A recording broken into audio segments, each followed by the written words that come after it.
We're back, people, and today we're breaking down film on Zach Seeler because he just got that big contract extension. Deserves every penny of it. Definitely gonna, enjoy watching this film because he's just an absolute dominant run defender. As I've said in multiple videos, one of the most underrated players in the league, and just the plays that he's made for this team, like he gets involved in some, pass rushing as well. He's very explosive. He can win with quickness. I just love the way he can win in so many different ways. He can be a two-gapper, one-gapper, take on double teams, and then just understands his responsibility really well. And then he can win with power, technique, or just his athleticism. Here, he does a really good job avoiding this double team initially and then just getting in control of his guy. 76 tries to get down before he climbs up by hitting the hip. And usually when you attack the side of a player like this, like a defensive tackle, they usually get moved to the side here, but he doesn't get moved at all from this. So he just takes on the center at the point of attack, and now he's just in control, two-gapping, playing both gaps. And once he sees James Cook commit to the other side, he just is able to toss him, get over there, and make that tackle in the other gap. Just completely control of his primary and secondary gap responsibilities. It's very exciting to watch Seeler play. He can be a win. He can win in multiple different ways, as we'll see all throughout this video. Here we just see him be involved as a pass rusher. Like he'll have some important sacks, like especially for the Flores, playing in that Flores style defense. I know Flores wasn't DC, but they still played in that scheme. They don't ask their defensive tackles to shoot up field, get a lot of pressures. He likes them to play with like gap control, stay in your rush lanes. But when he had the opportunity to really get one-on-one and shoot up field like this, he just shoots up field, sees his opportunity. They're rolling to his side, and you can see that quickness, that first step off the ball. Once he sees, he's like head up with this tackle right here, like outside shade of the tackle, and he sees the tackle work outside, so he knows he has this B gap to just shoot through with all that room. He dips low with that shoulder, just in a good spot here, uses that arm to create that separation from the guard, and then just wins the rep immediately right away. Really nice to see. Nice work from Seeler. Just his pass rush work has definitely been pretty helpful from the interior. 3rd and 1 situation. Look at Seeler, like where he's aligned. He has some great alignment versatility. Like he's over here as a 7 basically, and he's able to get down and make this tackle on AJ Dillon in the backfield for no gain. It's a 3rd and 1 situation. He sees that he's gonna not get blocked here. This guy's down blocking to Raekwon. He thinks the tight end's gonna come to him, and once he sees this opportunity, he just instantly gets downhill in a hurry. He stays square. He gets his gap responsibility first, and then closes that space. I love the athleticism that he can play with. You leave him unblocked like that, and he's for sure just gonna make a play in the backfield.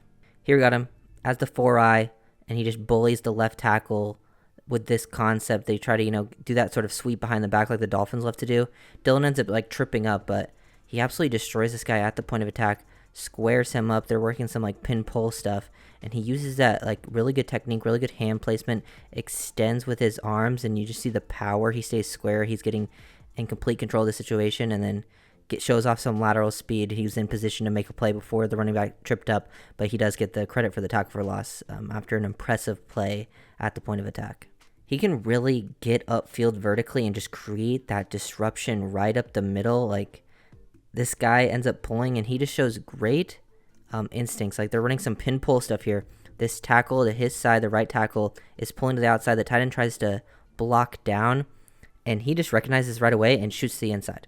Just boom, instantly gets upfield. He's too quick for this tight end to get down and get hands on him, and he just creates all that disruption and then gets the immediate tackle for loss. Such a fun player to watch. I've just been such a huge fan of Seeler, and honestly, good for him that he got that contract extension.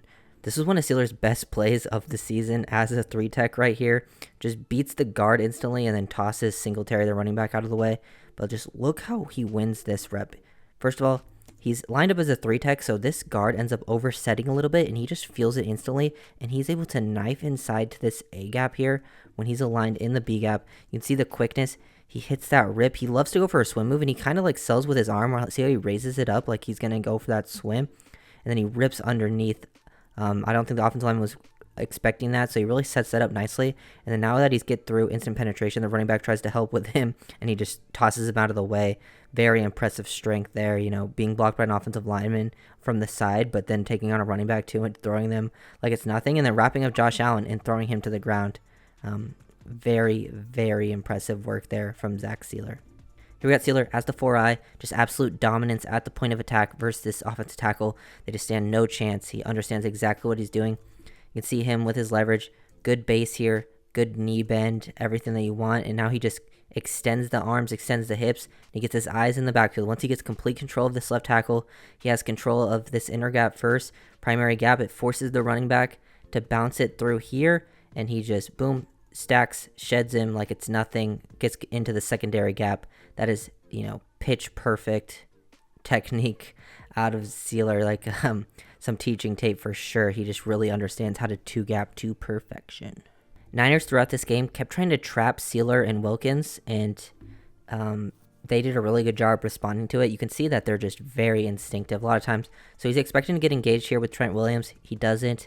So you kind of get, usually when you're like that, you overextend, you get a little caught off balance, and then this guard here pulling across on the trap, and he feels it coming. He knows once he's getting unblocked, he's like, oh, trap's coming, should be coming from the opposite side. He's able to avoid it pretty cleanly and then get into the backfield and make the tackle at the line of scrimmage for no gain on Deebo Samuel. Really impressive work from football intelligence perspective, and a pretty athletic play as well. Seeler did have some reps this past season where he just absolutely embarrassed offensive linemen. He's also very consistent. Like even on reps where he's not making like a huge impact, he didn't have like any like really negative reps overall. Maybe just a handful, but I mean that happens with every player. You can look how he just uses this moment, the offensive lineman's own momentum against him. Just great feel. He feels him overextend. He's ready for this. He feels this space opening up right here in this gap, and he hits the nice little club swim over the top, and he stays square.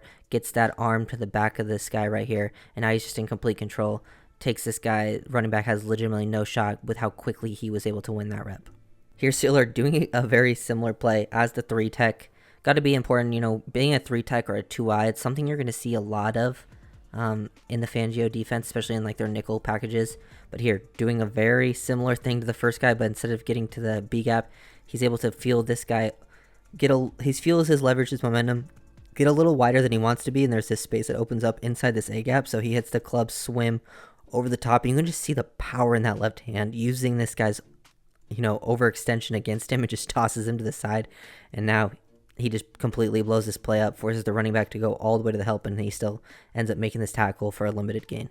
I really love this hustle play here from Seeler, getting down lateral on the line of scrimmage, helping to make this tackle out there. This is also a 3rd and 2 situation, so it's very important that he gets out there and only limits this to 1 yard. Another 3 tech.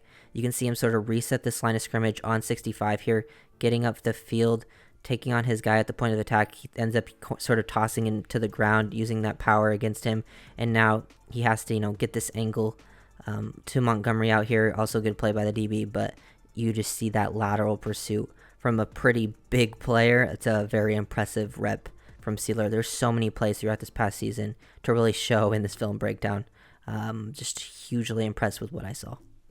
Just another great rep for Seeler. This is just what he does. He gets control at the point of attack, moves offensive linemen at will, makes them look like they're children at times. It's very impressive. Just based on his pre-snap positioning, gets off the ball here. He gets control of his primary gap initially, and then just look how he moves this offensive line. Look at the base of the O-line. He's standing straight up, and he's just lifting him, tossing him to the side like a child, and makes that tackle on Dalvin Cook to limit it to the 1 yard gain. Just more impressive reps on the inside. He can win in so many different ways, so many different techniques. We've seen him, just win at the point of attack with pure power and technique. We've seen him have a great feel for things, win with instincts, and use his hands well to keep himself clean. We've seen him work that athleticism. Just an absolute steal that they got, he was like a 7th round pick for the Ravens back in the day, and he's just been a very good player for the Dolphins these past few years. I really like this rep on the backside of some outside zone as the 4-eye. Dolphins did this a lot last season, and it was somewhere Wilkins really excelled on like the backside of these runs as a 4-eye. Seeler does a very impressive job here, just getting in control. You can see he doesn't want this offensive lineman to cross his face, but he's in a good spot. He uses that right hand to extend, really create that space. He's sort of anticipating the cutback lane, just feeling this out, and like he's constricting so he can make a run if he hits through here. But he feels the cutback coming and uses this guy's own momentum against him, extends the arm to really create that space. Very nice nuance, and then tosses him like he's nothing and meets the running back in the hole. And look at this, this running back has a momentum building towards him. Seeler is just coming off an offensive lineman, completely stopped right here, and the running back runs into him and doesn't create any push at all. That's how powerful Sealer's core strength is. Really, really great stuff there. Teach tape, teach tape, teach tape. That's what Seeler was doing last season. You want to watch what you're supposed to do on certain runs. Just have gap control, gap discipline. He gets complete control of his gap here. This guard again, he had a really good year against 76 on the Bills, but complete control. He understands, use that left hand, use that to extend. It keeps your chest clean. One arm is longer than two arms, and he's just in complete control of his B gap. Wants this runner to basically run right into him, and then once he sees that the runner's going to commit to his hole, he's going to come off and make the tackle for maybe a 1 yard gain at the most. Just really, really impressed. You want to learn what defensive tackles are supposed to do versus the run, just watch Zach Sieler and Christian Wilkins. Last play that we're going to break down, 3rd and 3 situation, first week of the season. Sieler's out here doing some crazy stuff to limit these plays. Like, look what he does here. Look where he's lined up. He's a slight shade to the outside of this right guard, so he's, looking like a 2-tech-ish, almost a 3-tech. But here, he feels the tackle coming down to block him, and he's able to show some good technique, good lateral movement here, get over the top, swim move, and now you're in an awkward position here. The tight end should be blocking down, but he takes it on like it's nothing, so he tosses the offensive tackle to the ground, makes him look silly, and then is able to use his momentum of the getting hit here on the side to get upfield and make this tackle right at the line of scrimmage, limit that to no gain. From his pre-snap alignment, that's an absolutely ridiculous play. So happy that Zach Seeler got this extension. It's honestly pretty team friendly. It makes him like the 19th highest paid defensive tackle. And to get like a player of Zach Seeler's caliber at only the 19th ranked player, usually when people get contract extensions or big contracts, if they're like, a pretty good player, they end up getting like somehow a top 5 contract, even if they're not a top 5 guy. And to get him around like the 19-20 range is very, very good. So good for Seeler getting the contract extension. It's a good move for the Dolphins. Hopefully they can work some stuff out with Wilkins too. So if you enjoyed the video, make sure to like, comment, and subscribe, and let's get to the page.